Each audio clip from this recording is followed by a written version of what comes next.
حضرت حسن رضی اللہ تعالیٰ عنہ نے فرمایا کہ مجھے رسول اللہ صلی اللہ علیہ وسلم نے یہ دعا سکھائی تاکہ میں اسے نماز وتر میں پڑھا کروں۔ اللہم اہدنی فی من ہدیت وعافینی فی من عافیت وتولنی فی من تولیت وبارک لی فیما اعطیت وقنی شر ما قضیت فإنك تقضي ولا يقضى عليك إنه لا يذل من وليت ولا يعز من عاديت تباركت ربنا وتعاليت نستغفرك ونتوب إليك وصلى الله على النبي۔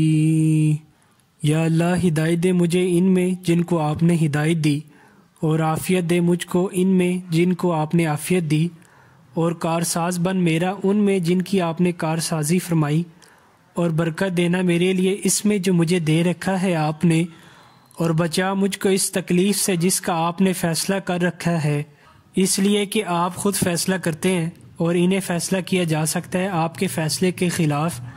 بلا شبہ نہیں ذلیل ہوتا وہ جس سے آپ محبت کریں، اور نہیں عزت پا سکتا جس سے آپ دشمنی رکھیں۔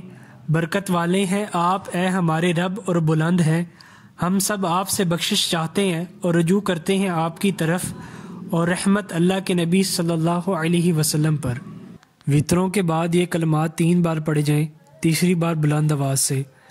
سبحان الملک القدوس، سبحان الملک القدوس، سبحان الملک القدوس، پاک ہے بادشاہ بہت پاک۔ پھر یہ کہا جائے رب الملائکۃ والروح، فرشتوں اور جبرائیل کا رب۔